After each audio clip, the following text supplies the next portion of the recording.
Welcome to DASGeek. First of all, I love the DXRacer. I've had this chair you're seeing here and all of its wounds and bumps and bruises for over 4 years. It's the best chair I have ever had, period. I have owned all kinds of chairs from all the different stores, the Office Maxes, Office Depots, whatever. The sub $200 chairs is generally where I landed. And, thought, I'm going to get this good, Tempur-Pedic, Sealy, whatever, stupid design chair out there. And I'd get it home and I'd put it together after 4 hours of trying to put those things together. And then, you would sit in it and 6 months later, it's really comfortable at first, and 6 months later, your back's hurting, your legs are going numb, you don't understand why this chair feels like crap, and you're back to the store buying another chair, which is why I think having a good chair is one of those things in life that you should treat yourself to. Good pair of headphones, a good chair, especially if you work at home a lot and you spend a lot of time sitting, or you're a gamer, and that's why DXRacer has really made a name for itself, producing really high quality sports car like chairs where you got the bucket seats, where you can see the kind of corners rise up there and you sink into that chair, and it's just perfectly ergonomically for your back and your legs, and everything feels really good. You can sit. I've done server outages in this chair where I've sat in this chair for 6-7 hours straight and had no problems with comfort whatsoever. But these chairs are expensive.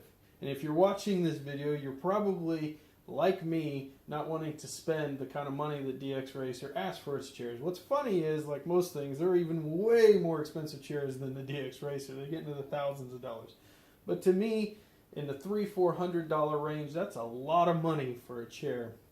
And if I didn't have to spend that again, because I got this as a gift, well, I didn't want to. And what's happened after 4 years?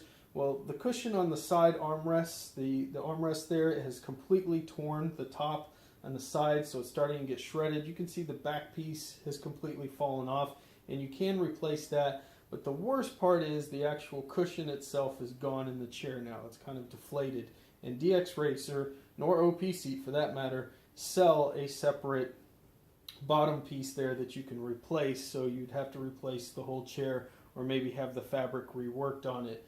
But I went to find out if there's another company out there that makes a similar chair for less money. If you want the fabric DXRacer, you're going to be in the low 300s. You want the leather DXRacer, generally going to be in the high 400s plus, and that's just a ton of money to spend. And getting 4 years out of a chair, it's good, but it's not great. And honestly, I haven't put this chair through a lot. It's not been through any house moves or anything. It's pretty much stayed in my office. So the fact that it's kind of ripping and tearing, and the cushion's all gone after 4 years. It's better than most chairs I've had up to this point. It certainly, when in its prime, was the most comfortable chair I've ever sat in, but I wish it had a little more longevity there. And that's the Formula series that you're looking at. DXRacer has a bunch of other series. But we're here to talk about the OPSeat, or OPSeat, depending on what you want to call it. I always look at it as the OPSeat, overpower, but maybe it's OPSeat. So the OPSeat here is a competitor to the DXRacer. You can see that it looks almost exactly like the DXRacer. If we kind of do a little pan here, some of the differences, you can see the wheels on the OPSeat are metal. The wheel bars are metal.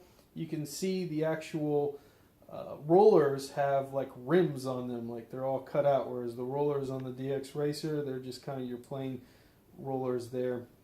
You've got a little bit of an accent on the roller bars on the DXRacer, where they got those little plastic pieces, but I can tell you those are the biggest pains in the butt in the world. My feet always kicked them off, and I ended up having to glue them there, so I could care less about that. As far as the OPSeat goes, you get the same back cushion, although it looks a little better built because it's in leather and there's a lot of double stitching and things around it, whereas that DXRacer version is single stitched and very cheap.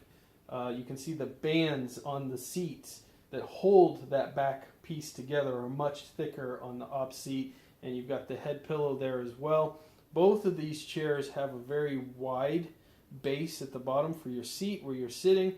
You can see the OPSeat actually rises a little higher, and the DXRacer, though, those armrests, they kind of curve out, whereas the OPSeat, those armrests go straight up. So you get a little bit more arm room in the DXRacer because of that curve, something maybe OPSeat could look at in the future, getting that curve in there. So you can see that nice stitching, and you've even got the double stitching here going all up and around the seat, and that double stitching goes all the way to the top, around the corners and everywhere. You can see the strong stitching pattern here on the actual back seat or backrest piece, and the head pillow up here as well has that super nice stitching. As far as the arms go, they are metal with the plastic covering, and you can adjust these arms. Let me get this in view, up and down just like you can on the DXRacer, except this one just has a little latch there. You also have your latch here so that you can bring the seat forward or back as far up as that, and as far back as the much that you can actually lay back on the seat. So as you can see here on the OP seat, you can go straight back to where you could literally lay down and take a nap in this chair if you want, and then bring it all the way forward. So, and you also have your height adjustment as well. The OPSeat seems like a direct takeoff of DXRacer. Maybe DXRacer took it from OPSeat. I don't know. OPSeat, OPSeat, whatever it is. But as far as the quality goes, the feel sitting in the chair, obviously the OPSeat's superior because it's the leather version, and I'm not comparing that to the leather DXRacer. But as far as just the ergonomics of it, the feeling of sitting in it, how it makes your back feel, it's almost exactly the same. I don't want to say better, but the padding, the back seat, and the pillow are better, making the chair much more comfortable. And of course, the leather makes it much more comfortable. And this comes in at over $100 less than the leather DXRacer, and just under $100 less than the regular DXRacer that's in fabric. So you can pick one of these chairs up for $199, whereas your Formula DXRacer with the material is going to run you about $289, so close to $100 savings in the difference there between those two. And if you're going to get the PU leather, the reclaimed leather version of the DXRacer, you know, you're going to be in the high 300s generally, whereas the OPSeat, again, $199 is what you can pick this up for on Amazon. Depending on the color you choose, it may go as high as $229, but the big difference in the price and the quality is incredible. I want to get in on that double stitching right there. Look at the double stitching that goes all the way around. They really took a lot of time with this chair. The chair feels fantastic. I love that you get the metal coasters down, or the metal frame down there for your base. You've got the metal lever so you can change your height. You've got a lot of the same accents that you get on the DXRacer, and you get the very high bucket seat feel when you're in this chair. It's an absolute joy to sit in. So at this point, it's hard to say, is the OPSeat going to last as long as the DXRacer for 4 years? I'm hoping the chair actually lasts longer than 4 years and that I'll get more time out of it. I think the chair is certainly made better than the DXRacer in many ways. The accessories to replace on the OPSeat are cheaper than if you go to the accessories section for the DXRacer. I think that the cushioning is probably maybe an inch thicker, utilizing that leather, and that leather is probably going to create more resistance than the material fabric did, as far as much weight and pressure that gets put on it, so that that material doesn't break down as fast. So I'm hoping the seat actually lasts longer. But as far as the stitching and quality and everything looks like, from what I can tell, and sitting in this chair for long gaming sessions, it's been an absolute joy.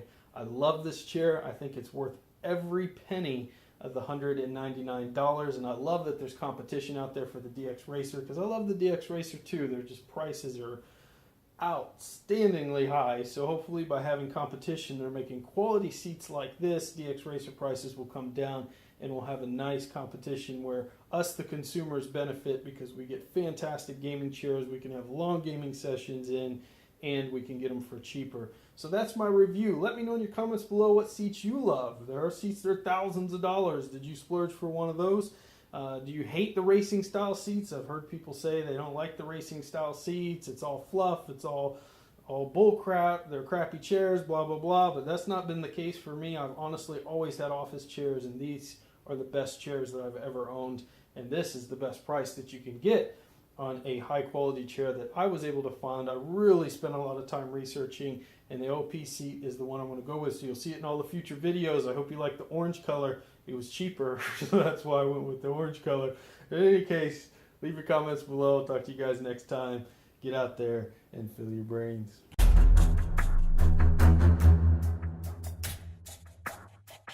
Don't get subscribed. Don't like the video.